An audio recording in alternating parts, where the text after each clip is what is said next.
Mrs. McCrae. Welcome to the Thought Room. Thank you so much for being Hallie, here. thank you. This is amazing. I know. We were just saying it's currently 3:33 p.m. A little God wink, a little angel nod there for us with the sacred numerology, and I'm sure we'll get into that a little bit because I know that's a thing of yours. But I was trying to remember, where did we meet?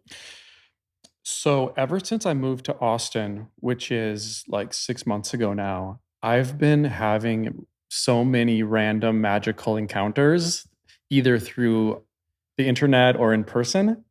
And I believe that you were the first one that I had because I think I had just arrived. And a couple days later, I think we connected on Instagram randomly. Mm-hmm. And then we had made plans to meet up. But before that could happen, I think we ran into each other randomly at a coffee shop.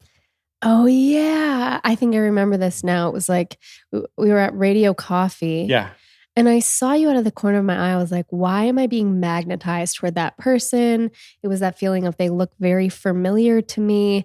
And I was trying not to stare at you because I didn't want to be weird, or maybe I did. But and then I believe you called out my name, Yeah. and I thought I was going insane. Yeah. I was like, who is calling Hallie Rose?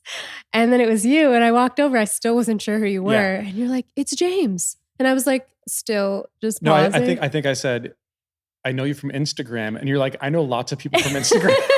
And I'm like, fair. Well, I didn't That's mean to fair. sound like No. that, but it's like, there's a lot of people out there. But it's just funny because it was like, I found Austin to be such an easy place to meet people. Right. But I think you were actually the first person that I just randomly ended up meeting. Right. Yeah. So you were like, it's James. And I was just like, still not cluing in. You're like, words are vibrations on Instagram. And I was like, oh, dude, how are you?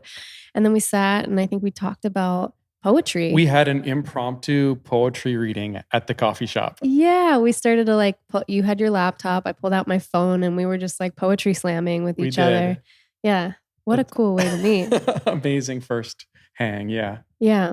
So first question I want to ask you is like, what's most alive in you right now? Like when you arrived today, sitting on these cushions in my living room with me, what's most prominent at the tip of your heart? I've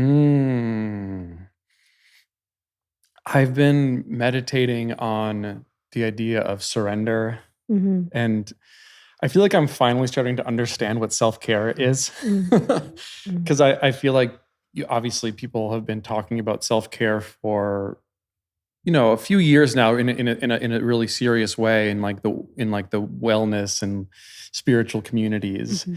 And I always acknowledged it and understood it and like appreciated it. Mm-hmm. But I realized that I was treating myself okay, but I'm now fully realizing like what self-care is to me and nurturing my soul. So what kind of is first and self-care? foremost. Yeah, what is foremost. self-care to you? And maybe juxtapose it with like what you assumed it was before you fully understood it for yourself. Mm-hmm. I guess I didn't think I really needed it. I think I was probably kind of like, I'm kind of thawing from this long period of living primarily inside my own head and experiencing the world intellectually. I don't know anything about that. Yeah, man. right. Overthinking. Like I was a professional strategist for many years. Wow. So I was like literally my job was to strategize and think. And so I understood like intellectually that like self-care is taking care of yourself. Good. And I'm like, I'm actually pretty fine. Like my trauma is relatively subtle, compared to a lot of people. So I just thought like I'm pretty good without these like rituals or whatever people do. Right. I don't need a bubble bath. Right. I don't need face masks and bubble baths. Yeah. And like if I want to drink some booze and stuff, like I can do that. Like I'm good. Like I got this, Right. And I'm just starting to kind of like unthaw from that mental paradigm and opening myself up more to the body and feeling and embodying in my own place in the world.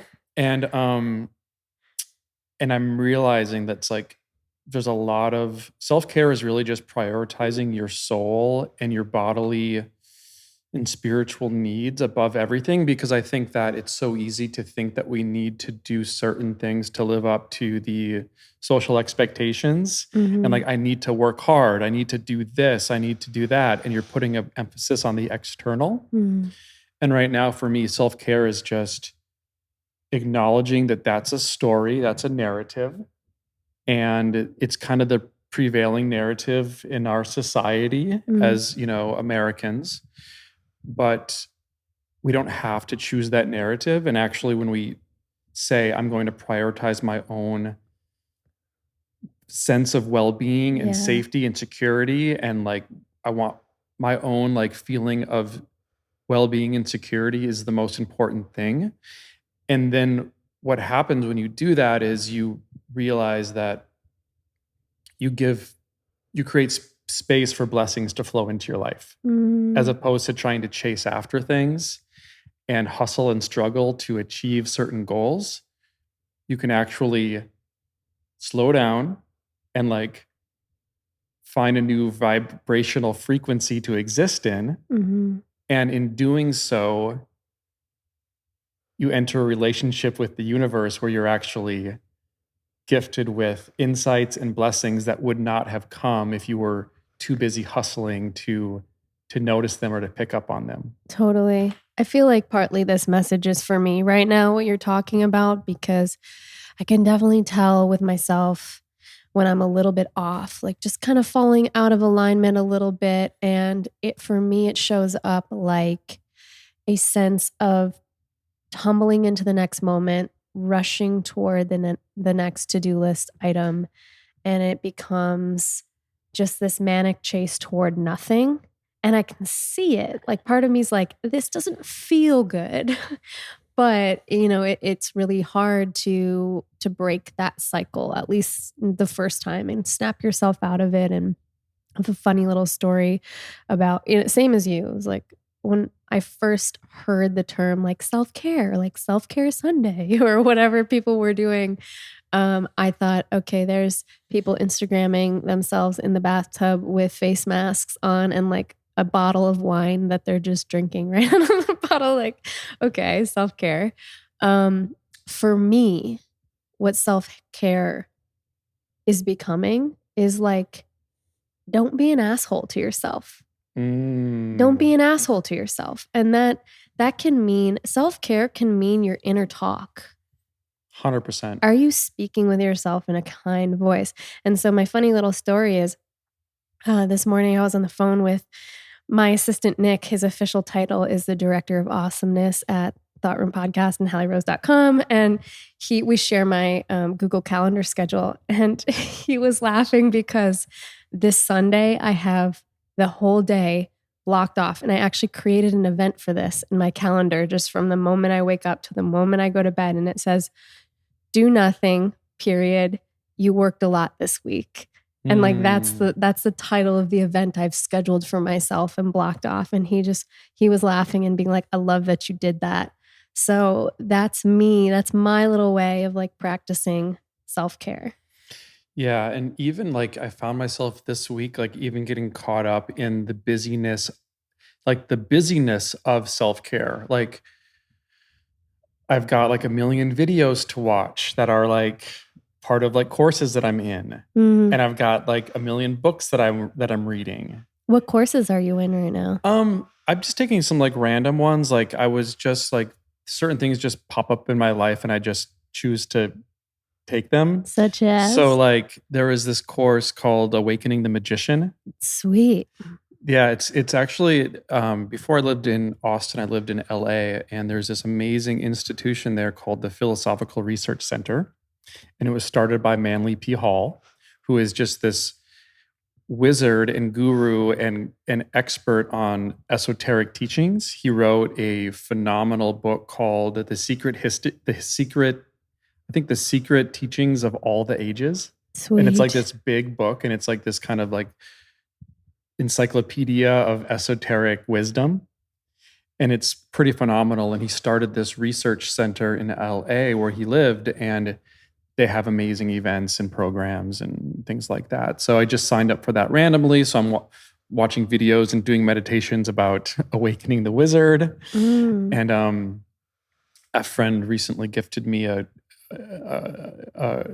her course for it's a men's tantra course, Excellent. and that's just getting started now. Sweet. So it's just like there's always like new videos to watch, and there's always new books to read, and there's always new podcasts to listen to, and there's always more writing to do. So even when you're doing things that are quote unquote healthy and spiritual, there's still a certain amount of doing and busyness associated with them. So even this week, I've been like, I've got to rush to consume all my healthy content, right? But in doing so, you're missing the point of like you're rushing. Totally. You're doing self-care from a mindset in a place of busyness and stress, and like I have to accomplish these things, and it's not fun then. So even then, you have to take a step back and be like, okay, this isn't helping me right now. This isn't putting me at ease. So I'm just going to give myself space to sit out in the sun and just feel the sun on my face. Everyone wants to know this, what we're talking about right now, the nuance between enabling yourself, right, with not doing those things. So say we're talking about working out, which is a self-care thing, and it takes a great deal of energy. If you're rushing around busy doing all these things, it's probably going to help you de-stress, but also you got to get in the car, get to the gym. So it's like, how do we energetically distinguish whether we are being driven by a sense of enabling ourselves and avoidance, or if we're getting in touch with the soul and this deeply compassionate, understanding part of ourselves that really knows the next step? Like, how do we do that? What does it sound like, in your opinion? Yeah, for me right now, it's just about being in flow as much as possible and letting, I'm not a very good planner, and I don't like planning. And As a former strategist, I find that hard to believe. I know, right? I don't like it, and I'm not particularly good at it. So I kind of enter like a flow state by default because it's just the path of least resistance. And anything that feels too forced or contrived, it just doesn't feel like good in my body. So for me, it's like the mind is tricky because obviously like it's through like the mind that we can experience like intuition and certain types of guidance and wisdom. But the mind has a million voices, whether it's voices in society, voices from your childhood, your own negative self-talk. So I'm always just have a healthy degree of suspicion from ideas that I get mentally through the mind. And I'm in the process of trusting how my energy feels and how my body feels. And just kind of like going with that flow, even if it doesn't seem like the most productive thing. Listening to the physical animal human being that needs a hug sometimes. Totally. So how on earth did you go from being an analyst or a strategist rather, sorry. Were you in LA or New York or? I was a strategist primarily in New York City. Okay. And Minneapolis. So you're this corporate strategist in New York City. How do you go from that to basically being Instagram famous for poetry and memes? Like spiritual memes. What a transition. Can you tell me the story with as much detail as you'd like of like this whimsical journey? Yeah, absolutely. Well, I was a closet poet the whole time is the short answer. But life is full of detours, and we always have plans for our lives, or people have plans for us, and life is a long and winding road, and we often get to where we need to go, but the path there is so unpredictable and full of what look like false turns, but actually just end up being the scenic route to somewhere that you're trying to go. So I grew up in a very, very small town in Southwest Minnesota. And I was just like surrounded by fields and country and nature and books. And I just like had plenty of space to wander both my imagination and my physical self. And so I was always kind of just like tuned into my imagination. I was always kind of living in my imagination as a kid. And in my early teens, that started to express itself through poetry.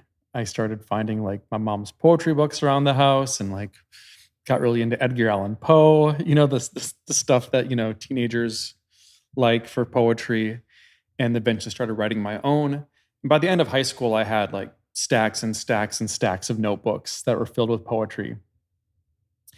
And I kind of like wanted to do that. Like nothing interested me in terms of career. I was like, people were starting to apply to colleges and choosing career paths, and nothing felt right to me.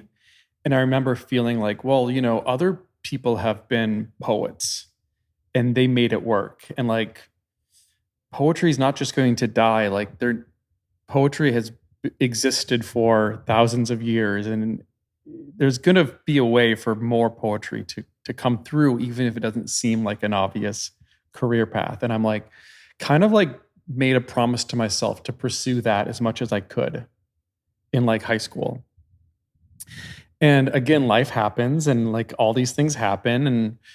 And I ended up like, I was also really into art, and I was always painting and drawing and things like that. I've always kind of been balancing the writing side of, creativity as well as the visual side. And I eventually went to college to art school because I'm like, well, I need to go to college for something, because I was just trying to write and it just wasn't working out. I'm like, I need to get myself together. Went to art school and ended up becoming a professional graphic designer. So I kind of like snuck into the business world through the back door as like an artist. So I was working in like advertising agencies and stuff like that as a graphic designer. And I was making logos and I was making, websites and, things like that. And that kind of established me as like a professional, like a creative professional. And it just, art wasn't as fun when you had to do it like professionally. So I ended up just like trying to pivot and being more of like doing the thinking behind the design, which was more like on the strategy side.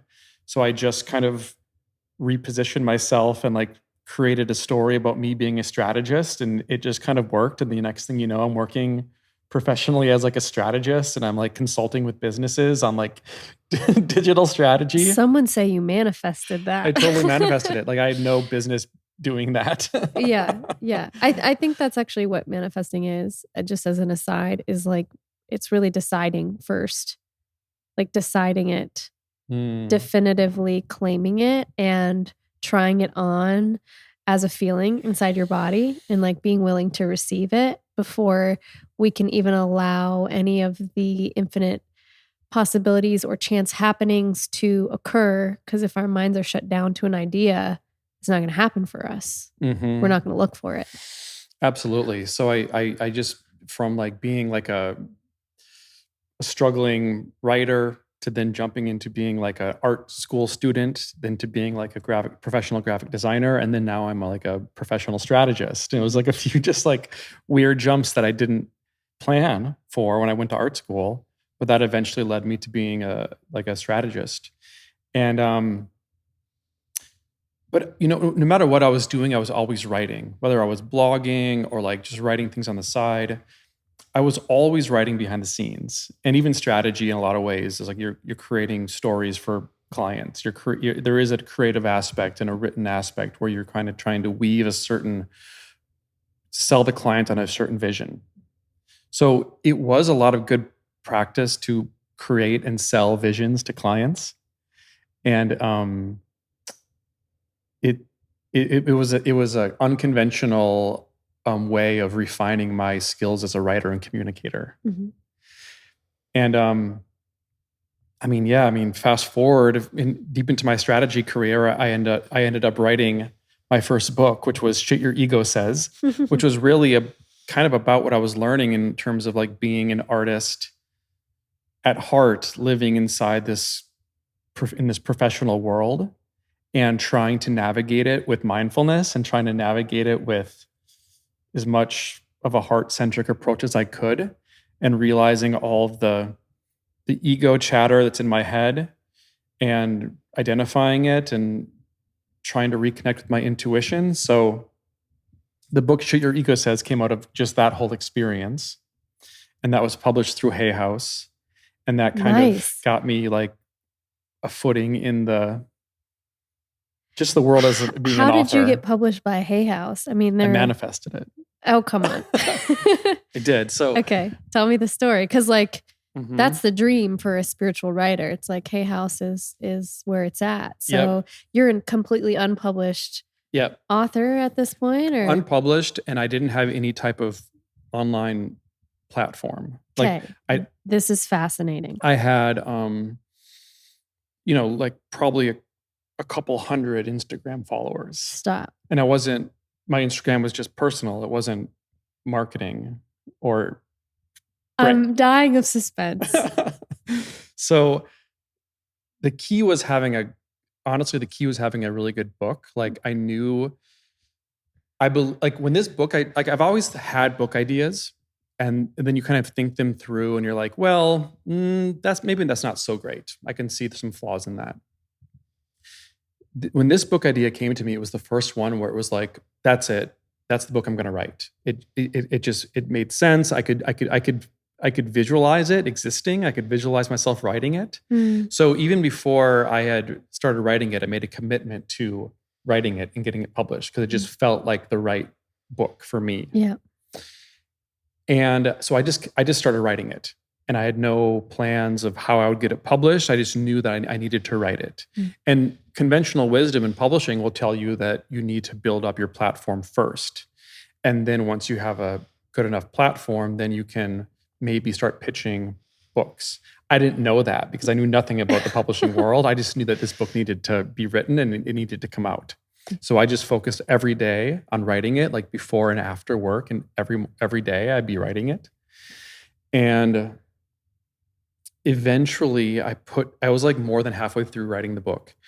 And I'm like, okay, fine, I'm going to put together a book proposal now. So I just like put together a book proposal based on all the chapters I'd already written. And how'd you figure out how to do that?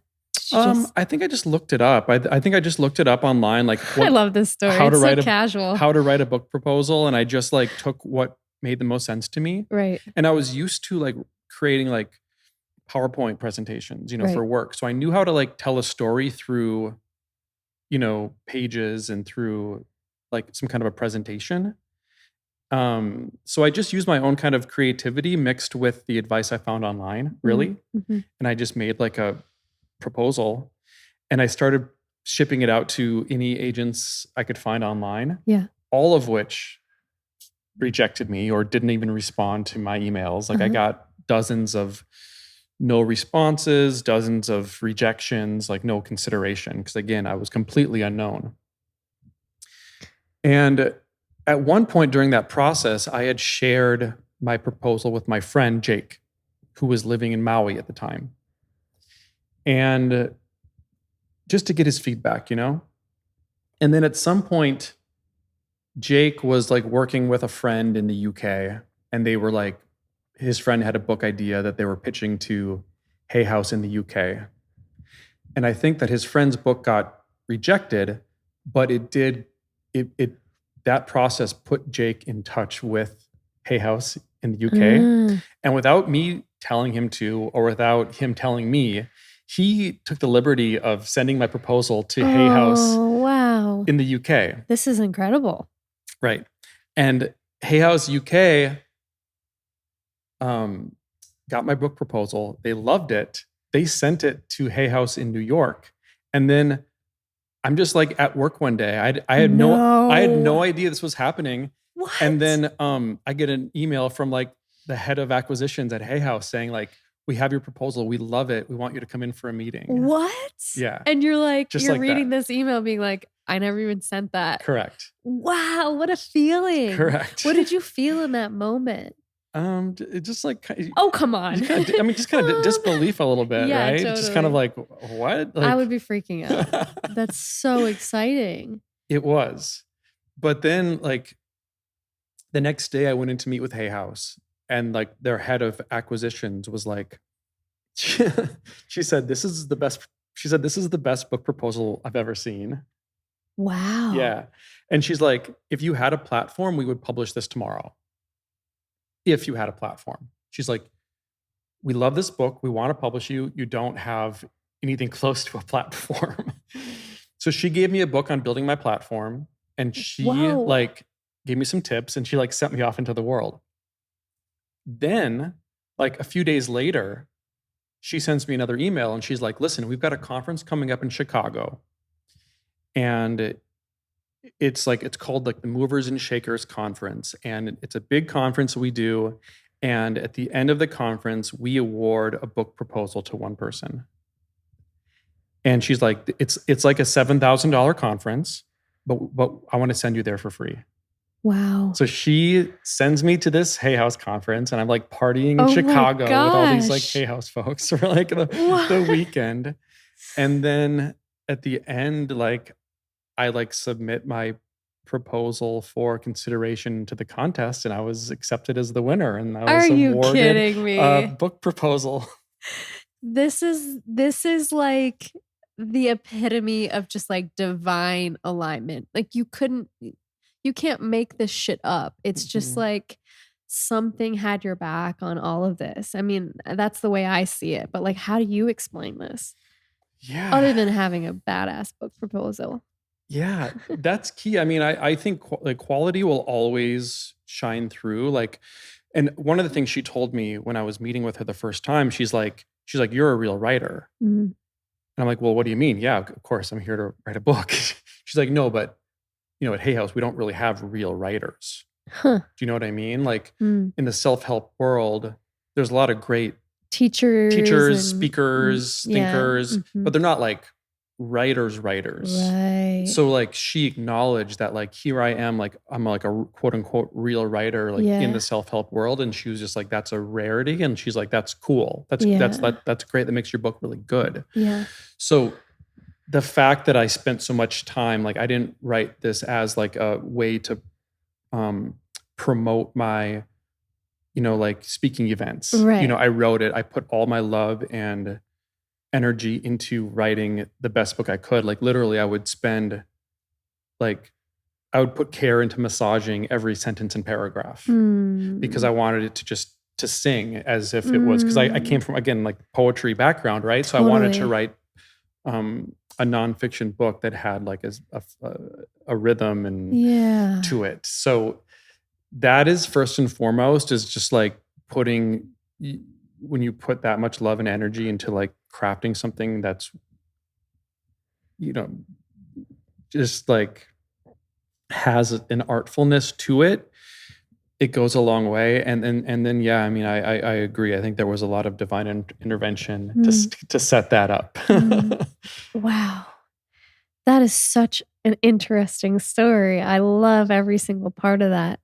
I'm curious for you because now, of course, we talked about your spiritual memes taking over the internet and your poetry's mixed in there too. Mm-hmm. But when did this spirituality component come in for you? Because you could have been writing memes about anything and making little cartoons about anything. And, you had that background again as a strategist. It's like, I'm trying to connect the dots.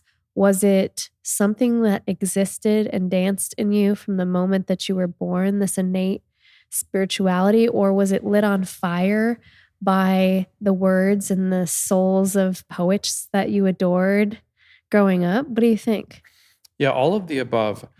I was, growing up in a small town in Minnesota, it was very much a Christian kind of like place.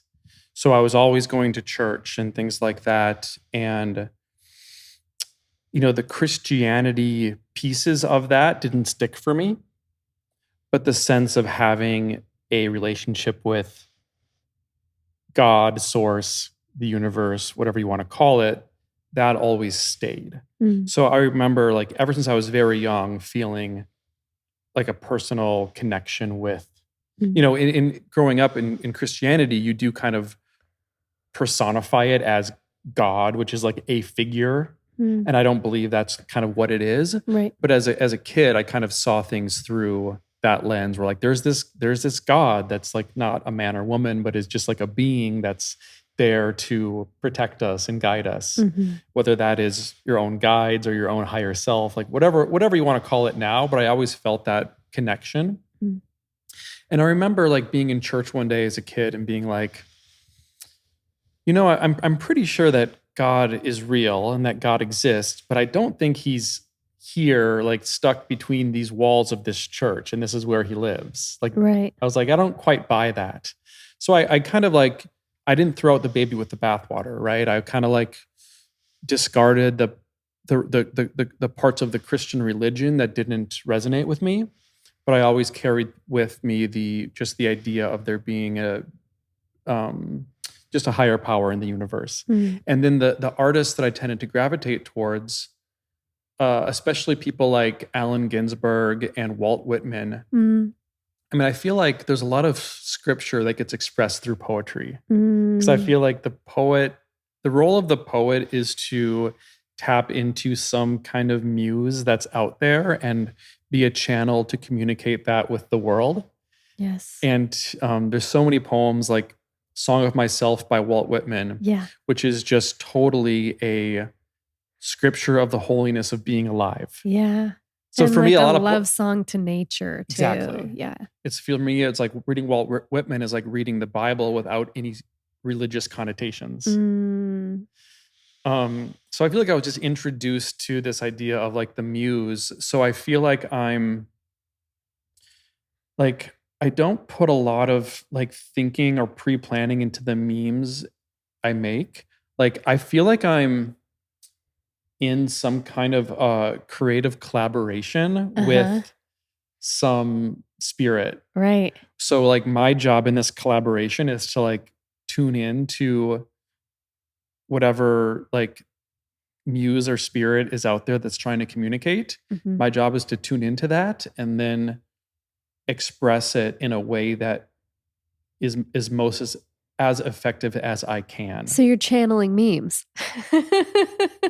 Exactly.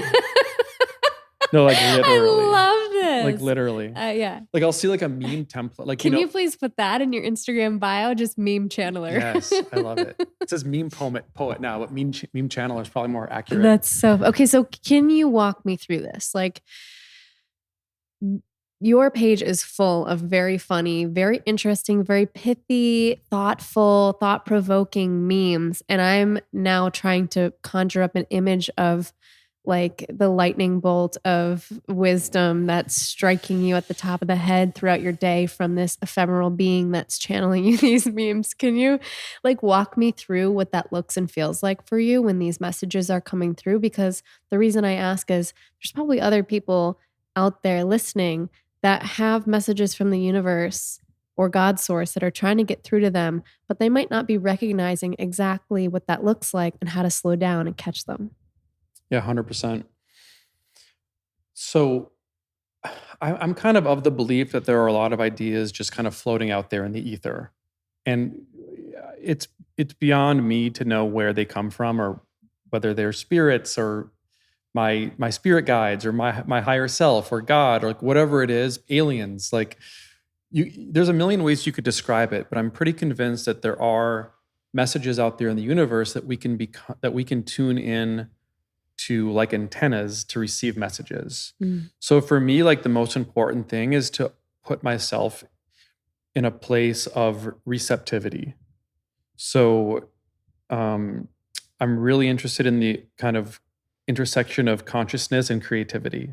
And that's the first step, is to become like a receiver for the messages, Right. which means for me, early in the morning, not early in the morning, but just first thing for me, like before all the day, like activities start to kind of take over. Infiltrate. Yeah. You need to carve out some space.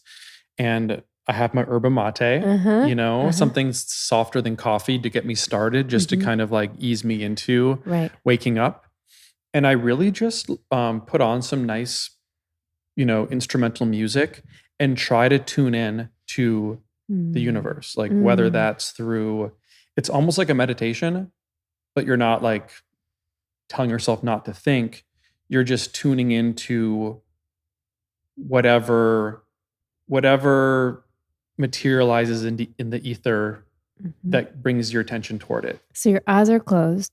You're listening to this music. Yeah. Or your eyes open? No, that doesn't even have to be closed. I might just be like, Mm. just sitting there, like Do you have your pen and looking your around. Yeah, usually have an open notebook and a pen. Mhm. And I'm just like chilling, like listening to some tunes, drinking some yerba mate, just trying to like sense, where am I at? What am I feeling right now? What's Mm. on my mind?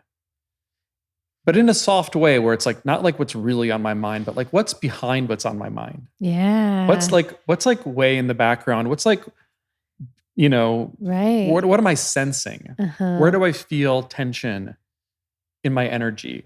Yeah. What lesson am I learning right now at this point in my life? Ooh. You know what I Ooh, mean? that's a good one. You just tune into all these things. Like, where am I at? Just where am I at? Yeah. What's happening to me? What lessons am I learning? What's the universe trying to tell me? Right. It's like that question is like I picture watching a movie of your own life and being like, what is this part about?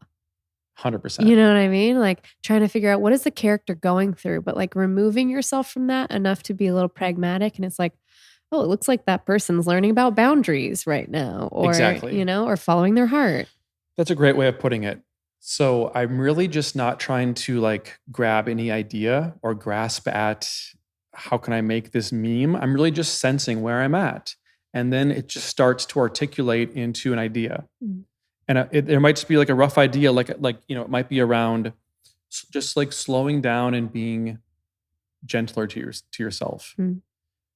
And then and then I'm like, okay, there's a concept, but how can I express that concept? Right. And then it could end up being like a poem. It could end up being an illustration. It could end up being a meme. Like, I find that different concepts are best expressed through different mediums. So I have all these mediums that I can work in. Yeah. And some things just work great as a meme. I think something might be a little bit more like, oh, I actually have like a thoughtful, serious point I want to make. Mm. So I'm going to write up a mini poem or a mini little Right. Instagram essay Right. to express this, because this isn't something I want to joke about. I want to express this seriously. Right. But some things are fun to express with some irreverence and humor. That's what I love about your page too, is it's so versatile. It's so varied and there's so much depth, but there's also so much humor. And it's like, you don't find that often. Usually it's a page all about being funny and maybe being crass or making people just getting a cheap laugh, or it's like very heavy spiritual dogmatic dharma, and yours is just this gorgeous space in between. Thank you so much. And I don't think that spirituality and humor are exclusive from each other, Yeah. right? Yeah. And I think that humor is the highest form of spirituality, Mm. in a way, Mm-hmm. because it's all a divine comedy, and we Mm-hmm. need to enjoy. Like, laughter is it's a expression of enjoying our ride through life and laughing in the waves and during Totally. the storm. So I feel like, things like dancing and laughing, like, that's my kind of spirituality. Hmm. What do you do in particular? You just mentioned dancing, laughing, but like, what else do you do when you are feeling a little bit heavy? Mm. I mean, for me, moving the body is so important. Mm. Like, I think so much tension and stress gets stored physically inside of us, Right.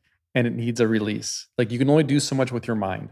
Like, I Yeah. love to read and write and listen to music and like watch a documentary, and like I very much still live in the mind as much as I try not to. But there's only so much the mind can do to solve the problems that the mind created. At a certain point, you need to bring it to a physical level. So true. And I don't dance enough, but even just doing a little dance party around the house. Do you like a static dance? I do. It's been a minute since Do I've you done want it. to go tomorrow? Yeah, this We're- is at the I know this one. Temple of the Sacred Womb. Womb. I saw that. It's dope. My friend, shout out to Matt Zian, who's also a podcaster. He DJs there. Cool. And Are you going? I think so. I'm You're down. invited. I'm down. I Okay. thought about it. I'm Okay. going to the solstice party there Okay. next week, I think. Yeah, those are good too. Cool. Yeah. Static dance and Yeah. just I love yoga. I do running and it's the best way to just instantly switch your energy. Yeah. Sweat it out, Mhm. move your body. So important. So important. What's your favorite thing that you've written, channeled, drawn, or like a meme that you've created lately that you saw it, you felt it, you heard it, and you're like, fuck yeah, this one's good? That's funny. It's the ones that I think are really good aren't always the most popular. Okay, tell me one that you really thought it was good, and then tell me one that's been really popular. Well, what's really popular now is, have you seen the new account I started called Starseed AF? No, but that is so you and so perfect. Is it exploding?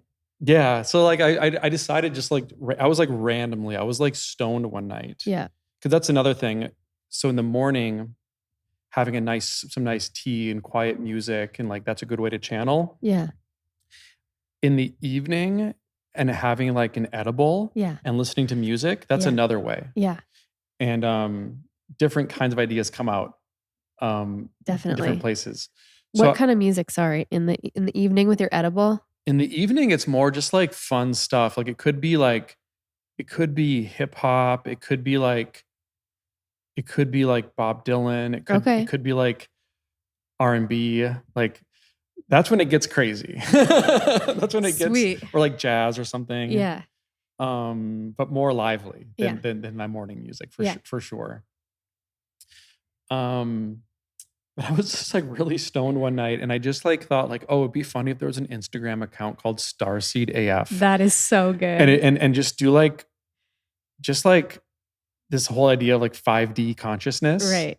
But like take that to like Over the top. an extreme Yes. and like be like sassy 5D consciousness. So it's like the bio was like high vibe bad bitch. And then it just says memes from the fifth dimension. Dude, that's good. So that's just like my unhinged like spirituality page. And like what's fun about it is I'm playing a character. Like I Yes. realized like how can I use Instagram as an art form? Like I'm already doing it to share memes and poetry, but like what if I use the platform as an art form in a new way? Like Right. such as like imagine if someone writes a novel, there's Yeah. like characters in that novel. Yeah. So like I could write a novel that has like a female lead character, Mhm. and then like I create this character and opinions and a lifestyle and a way of life Yeah. through this character.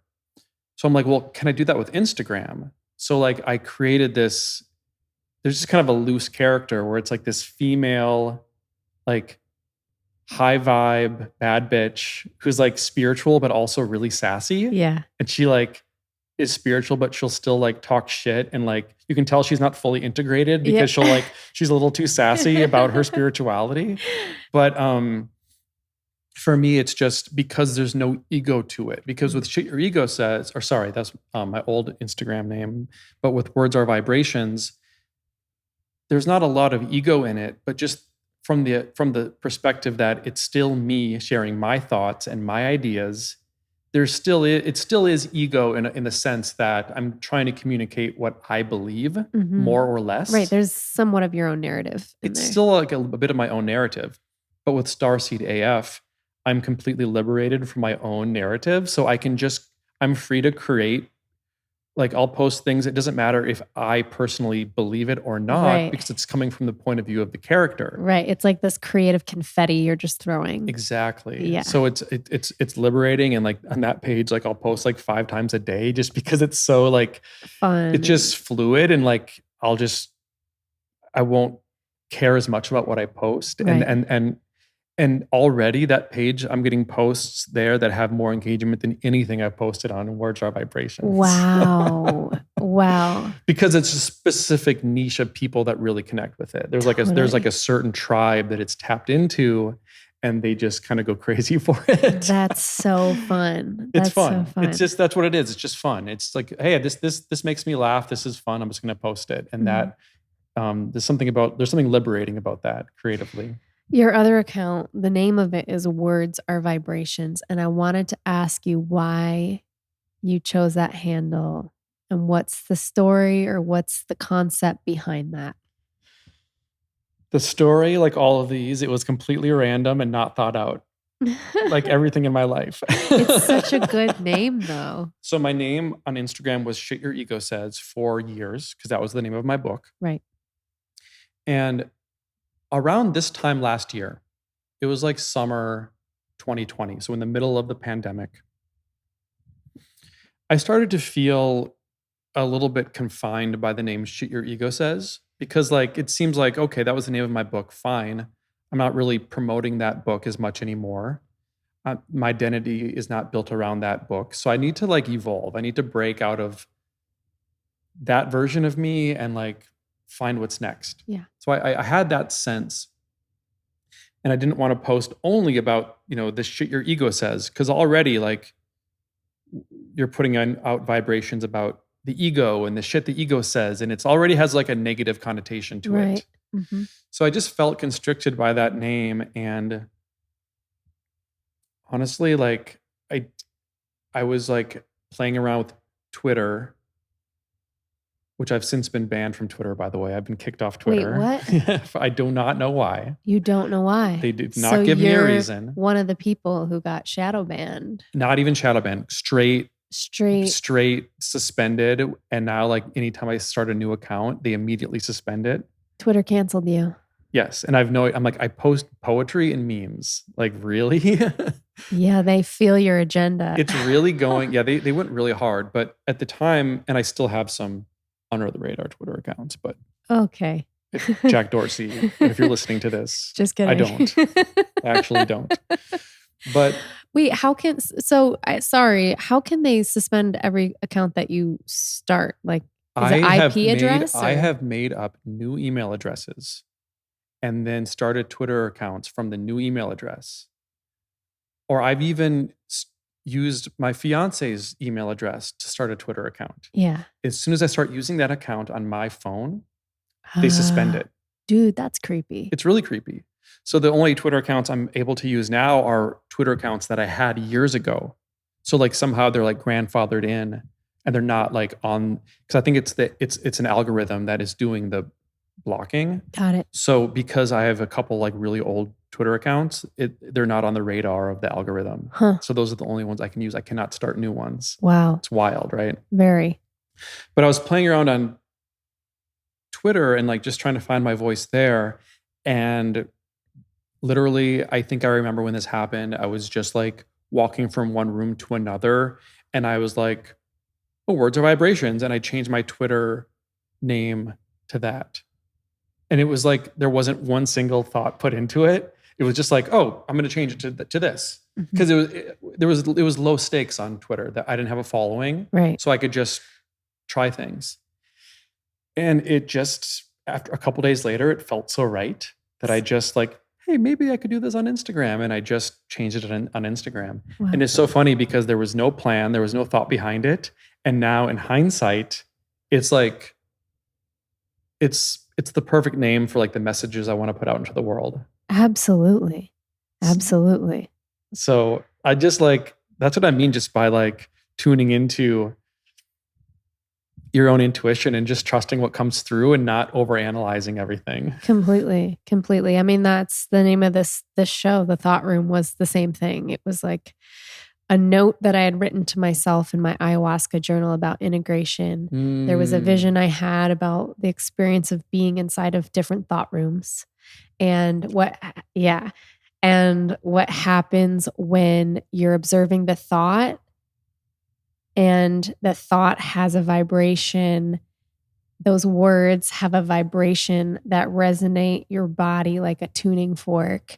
And your bones are actually rattling with the vibration of the thought that you have perpetuated. And to become conscious, to create more thoughts that are voluntary thoughts, that's what it means to me to be conscious. And so this concept of the thought room was the idea that if you don't like the experience inside your body, like we're talking about the heaviness or density or just frustration, that's when we have to go, what thought is playing on the record of my mind right now? Because that's sending that reverberation through my bones and my beingness. So then I need to switch the channel on my thoughts. And once I do that, just reaching for a slightly better feeling thought. Like, I'm not saying you have to go from anguish and despair and anger to absolute elation, but if you can just take one little step up on the consciousness scale and reach for a slightly better feeling thought, it will change your experience of reality. So that's why we named this show The Thought Room. It is the same idea as words vibrations. I love that. It's like the thought, the tiny seed of the thought that is planted ends up creating a whole room that you're living in. Completely. Yeah. Completely. And the size of that room and the feel of that room all has to do with how expansive the thought itself is. Because you used the word before, constricting, like, oh, this was feeling constricting, this was feeling constricting. That means that the thoughts around that event or person or thing felt tight, made your body feel heavy, made you feel drained. That's what I'm talking about. That's the thought room. And that's when we need to wake up and empower ourselves to choose something different. And it sounds like that's what you've done with your life. And that's why you've been able to draw in these incredible people and events and opportunities, just paying rapt attention to that voice. Yeah, I love it. And you too, and so many. Like, I feel like the more that I am on this journey, the more I find soul tribe that are going through all the same stuff and coming to all the same conclusions and all the same realizations. And it's just been magical to just, for some reason, especially here in Austin, just stumbling across all of these beautiful souls that are on similar journeys in life and dealing with the same kind of things and coming to the same realizations. Life is truly magical when when it comes down to it. Truly. And I love those ayahuasca downloads too, that a lot of wisdom there too. Totally. I can't remember if I asked you this question specifically, but have you sat with ayahuasca? Because before we hit record, we're talking about another medicine journey that you just had, and you're welcome to dive into that at all if you wish to, or any of your other experiences. But, we talk a lot about plant medicine on this show, and I'd be happy to go into that with you. Yeah. I've sat with Aya like 6 times.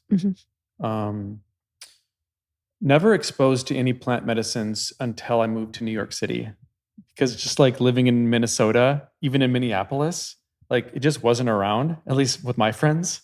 So like I had a vague awareness of it, but it just wasn't on the table. Like once in a while, like my friend would be like, "Oh, I had mushrooms at a party the other night."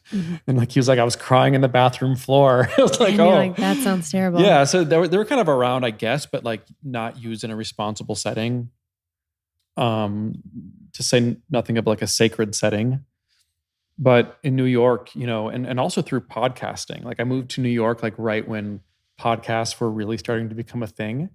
And through the combination of those things where like you can listen to podcasts where people are talking about things that you've never been exposed to. Right. And then living in New York City where you're suddenly introduced to things that you would never before be introduced to. Totally. It really just kind of blows you open.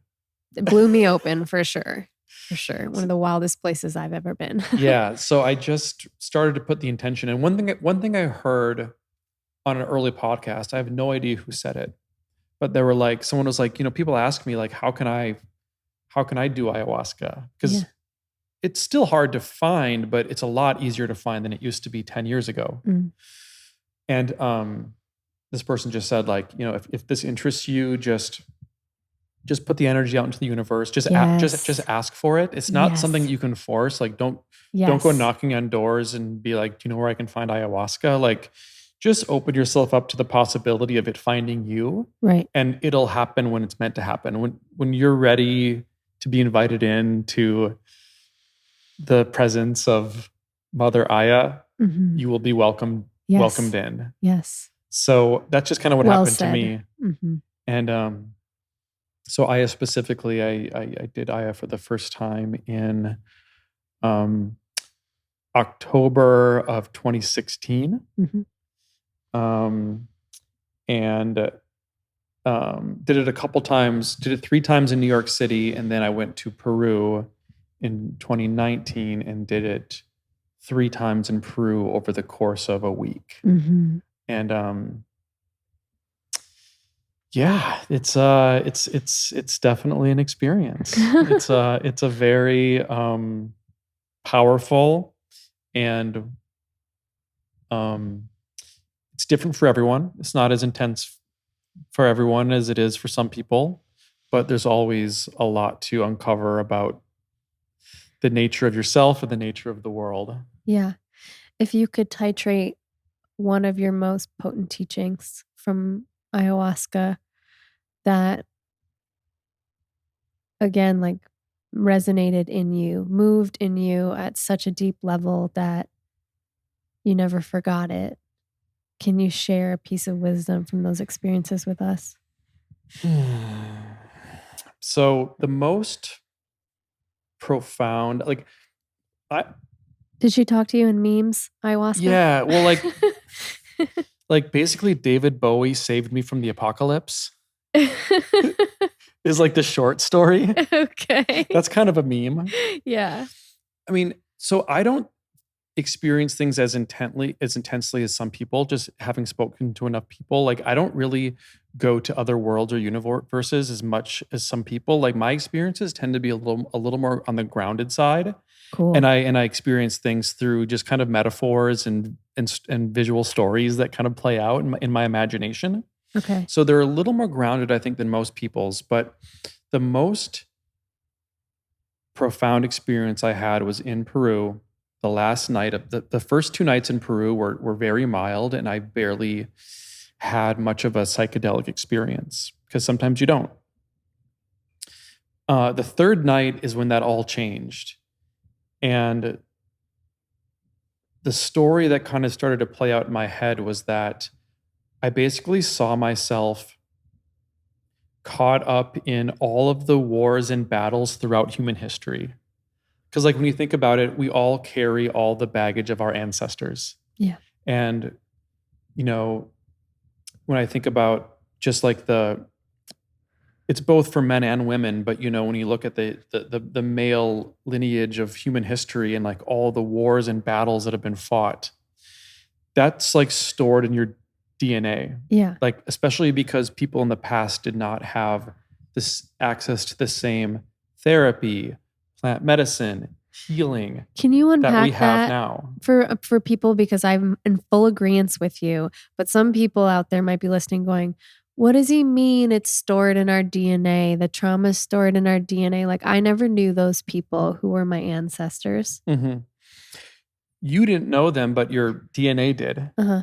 DNA is passed from person to person. Right. And like DNA stores information. Right. And it stores good information, like how to do certain things. And how to avoid other things. It also stores trauma. Yeah. And part of it is not even, part of it could be like actual trauma that's like physically stored in the DNA that's physically passed. That could be it. And it also could be how we're raised, because like our parents were raised a certain way because their parents were raised in a certain way because their parents were raised in a certain way. So in a way it is on the cellular DNA level, but it's also just habitual, what we're taught. So it's nature and nurture. I think so. Yeah. But but we're all just passing down trauma, Right. and we do our best to heal it generation by generation. And I Right. think this generation that we're in now is doing an amazing job healing ancestral trauma that's been passed down to us. Yeah. And we finally have the tools to deal with it. Yeah.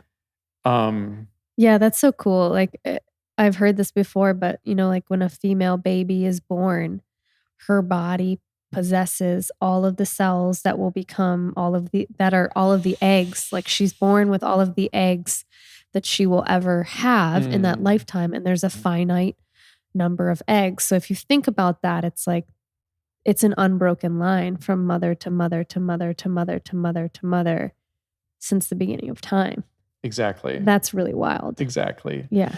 So, yeah, I was all of this, just like I felt all of this baggage, whether it's like in my DNA or just psychically, that has been carried through mankind, especially on the male side, and all of the battles that have been waged in the name of who knows what.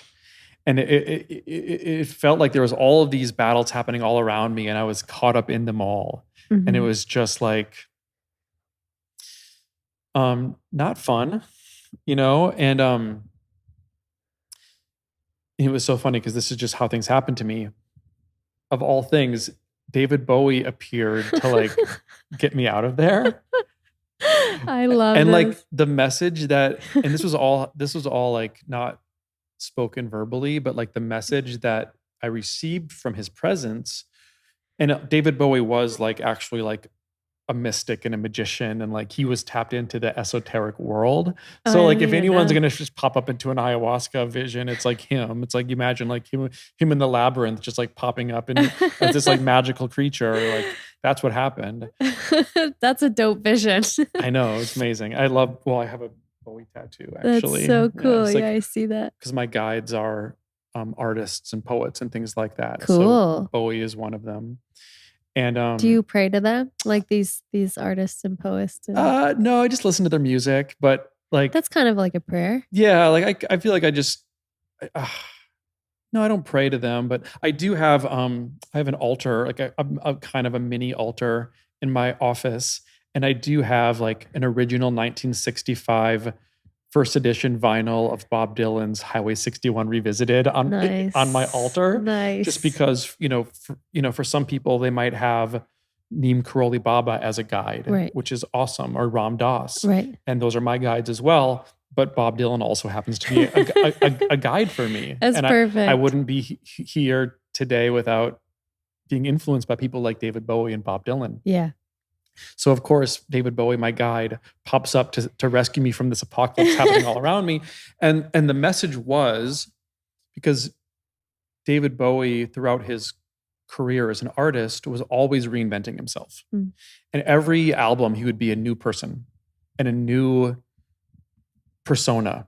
And he would give himself new names, whether it's Ziggy Stardust or Aladdin Sane or the Thin White Duke. He always had personas that he would play. Yeah. I guess kind of like what I do with Starseed AF. He was doing that with like Ziggy Stardust, maybe. Yeah. It's a character he would play.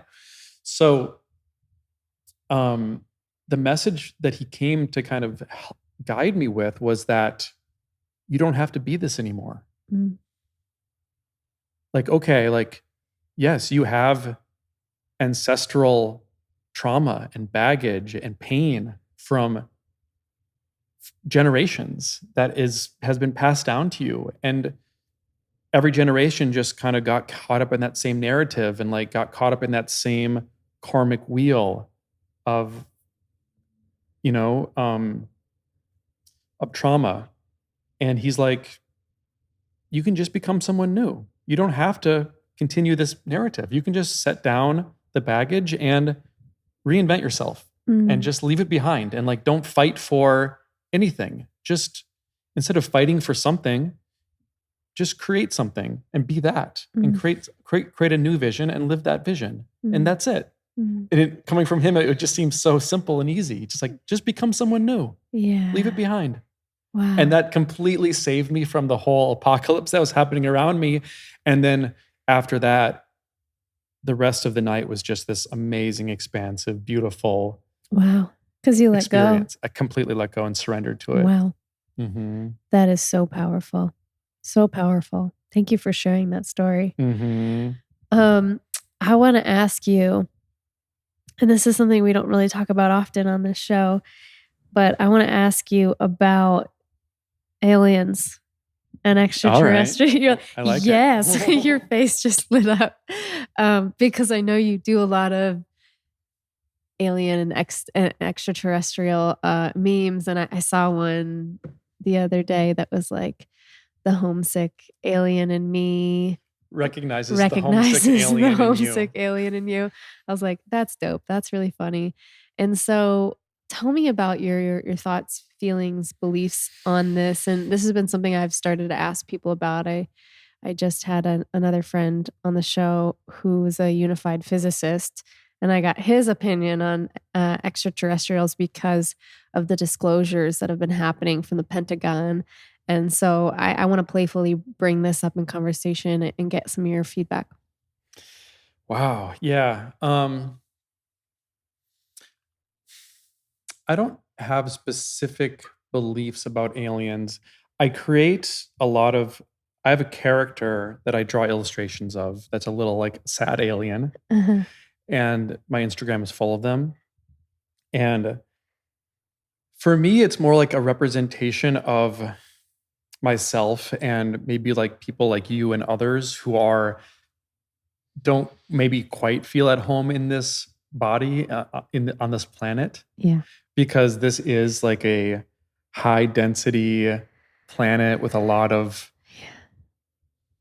you've got to kind of, to a degree, struggle to survive. You need to like work and um, just to afford food and lodging. And it's not if you could imagine any possible universe, this is certainly not the worst, but it's also not the best. Right. So I just kind of feel like within myself and with so many people that I know, like, even though I have an account called Starseed AF, I don't really quite know what a starseed is, but like, I think it's the same idea of like someone whose like soul is from another Yeah. dimension, galaxy, and we don't quite fit in here on planet Earth. Yeah. And so when I use aliens, I kind of use them as a metaphor to discuss our own alienation in a Yeah. planet that is not governed by love.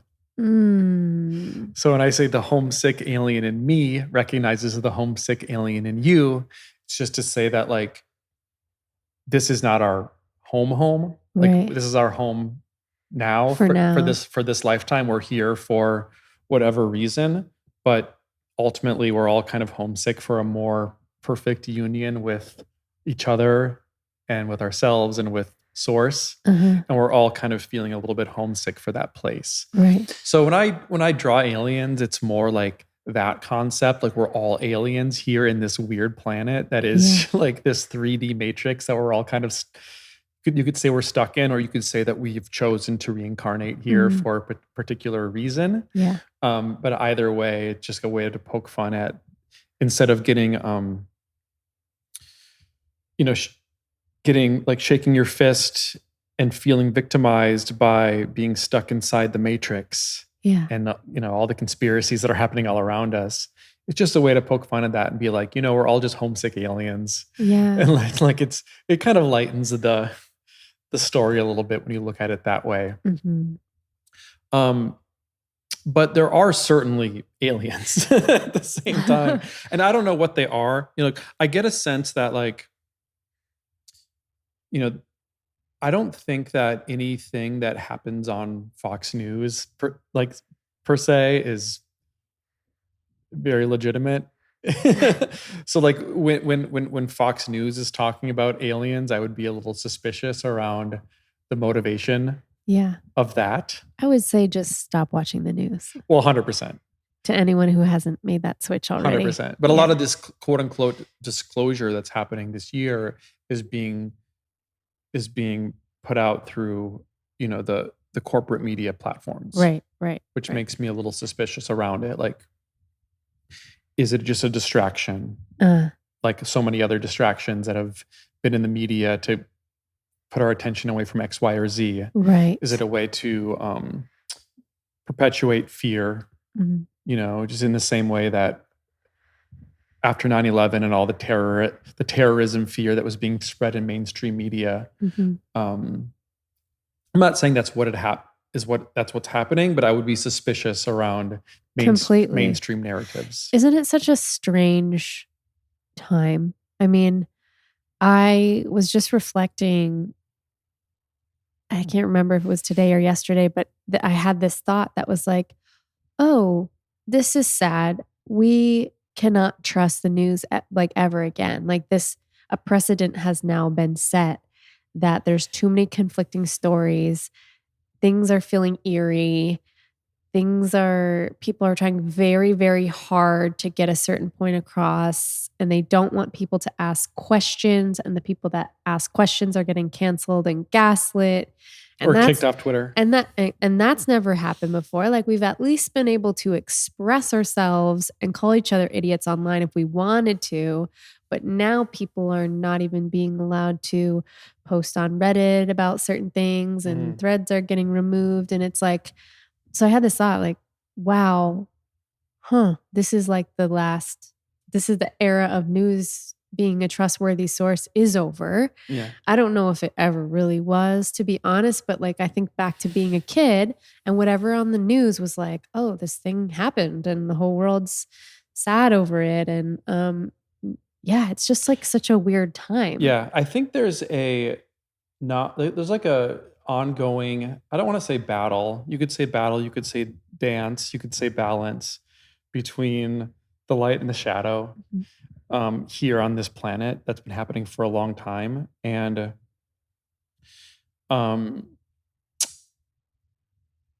the internet has made it so much easier for people to spread information. And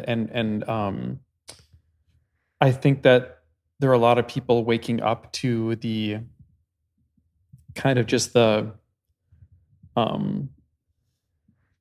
prevailing power structures and hierarchies and supporting narratives to keep existing control structures in place, and people are waking up to that. And I think that there is a scramble on the side of people that would rather keep us in the dark to squash that awakening. Right. Right. And you're making me think of what it seems like the thread or the theme of this podcast has been, which is the idea that words are vibrations.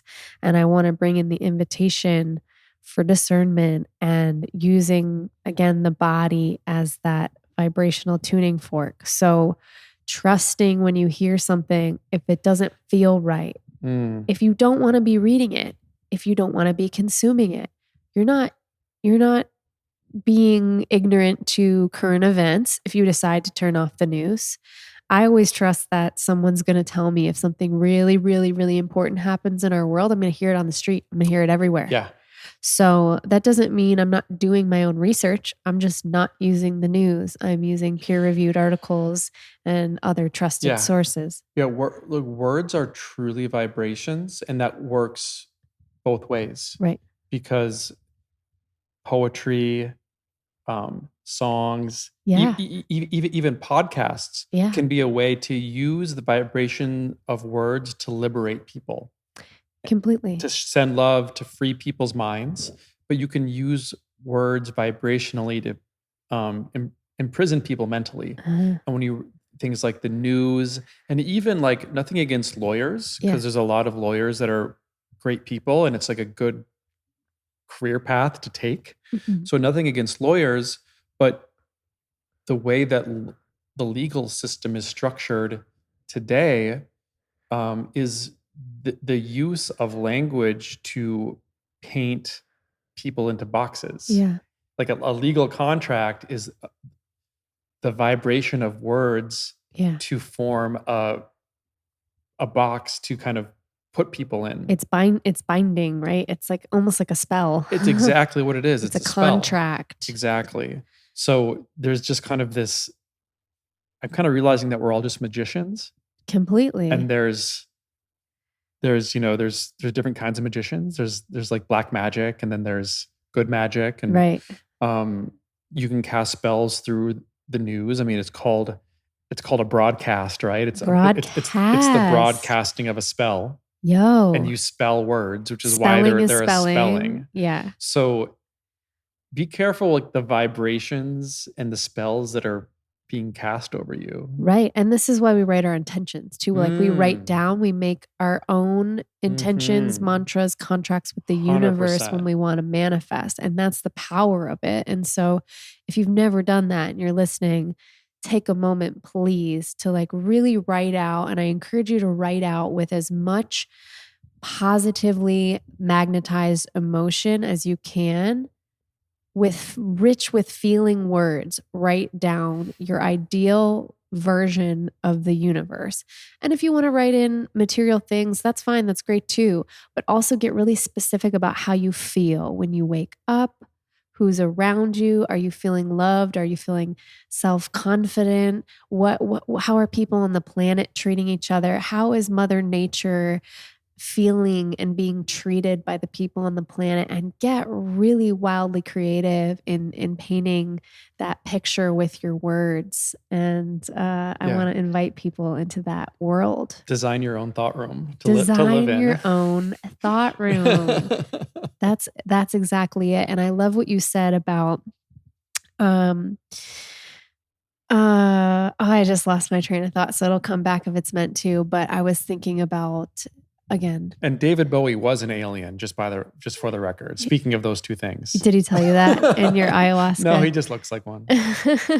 Oh, I remember now, because we were talking about ayahuasca, and I had an insight, and I don't believe I've ever shared this on the show before, but you were talking about podcasts and this being vibration as well. Words are vibrations. And I knew that, and I've known that. And the messages on this podcast are very sacred to me. And that's why I feel very much like the guests that are meant to be on this podcast, really, they come to me. And that's been my prayer to the universe, is whoever is meant to be on this show, help them find me, and we will make that happen. And I will feel it. Like I will feel it in my body when a person is meant to spread their vibration on this show. And one insight that I had on ayahuasca, because again, the show did not exist before my ayahuasca journeys. And I had deep resistance even when that message came through, you're going to speak. I was like, no, I'm not. I have other plans. And when I finally surrendered to it, the insight was, leave the vibration pure. Don't edit out. Don't polish these interviews. Don't crunch it with a bunch of filters. Let people hear your voice. Let people hear your voice crack. Let them hear you laugh. Let them hear you cry. We cry a lot on this podcast. Listen to the stories and get in the same room with people, was the other insight. And that's why all the interviews on this show, except for one addendum that we did during COVID, every single one has been me sitting next to a person, sharing deeply intimate stories in the same, heart field, coherent space, in close proximity, because there's something so magnetic about that I truly believe reads through and makes this show special, especially in these times where everything is electronic. This is a rarity, and that's why it is so, so, so important to me to do it this way. Yeah, I love it. I do a lot of podcasts, and very, very, very, very few of them are in person. Yeah. And yeah, it's so much more like we're sharing the same energy right now, right? So we're just kind of more entrained with each other's energy than we would be otherwise. That's the perfect word. Yeah. And that makes the conversation a lot less forced and right. Intellectual, and it's more just kind of like natural. Totally. Because Yeah. I can guarantee you that half the interviews I've done, if I did them over Zoom, the people that I was speaking with that cried during their sharing. No one's crying on Zoom. No one's crying on Zoom. And I get DMs from people who have listened to the episode saying, "Oh, I've cried along with you on the podcast. I've cried along with you." that can't happen Oh. if we're just digitally meeting each other. It Mm. really, really, really can't. So, and that's my opinion on it. I think that's a great service that you're doing because in this world of increasing isolation, we're lucky to be in Texas, which is not not very locked down compared to a lot of the world, Hmm. but a lot of people have been isolated over the past year. Yeah.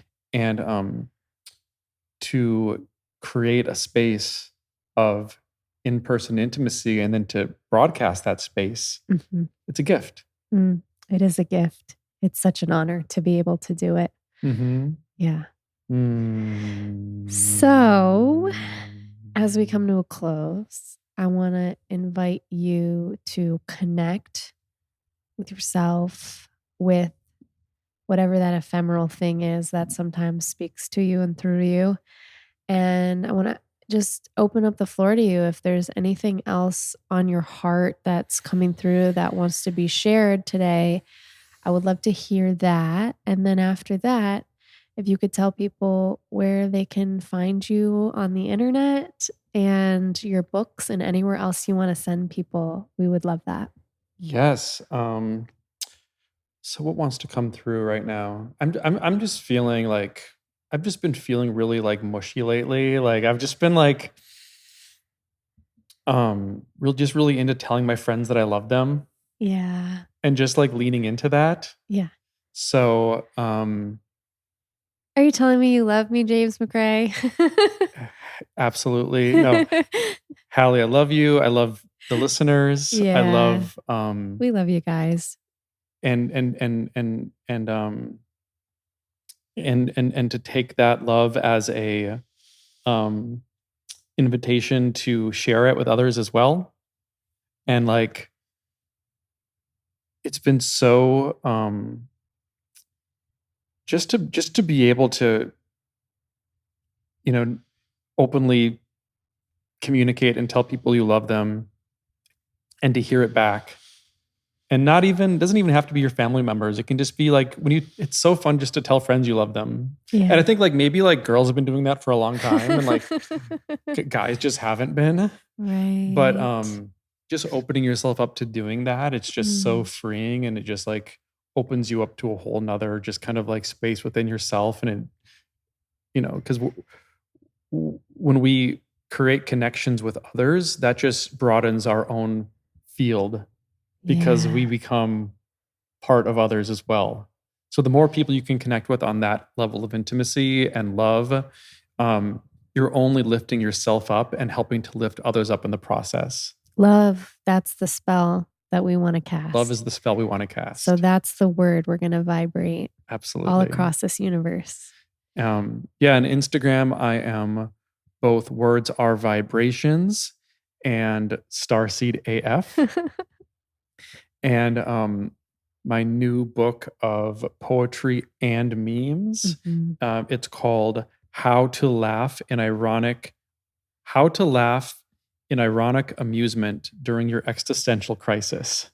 Excellent. And it was really born from the insanity of 2020 and 2021. I was really working on a book of kind of nonfiction about like optimizing your career at that point when the pandemic hit.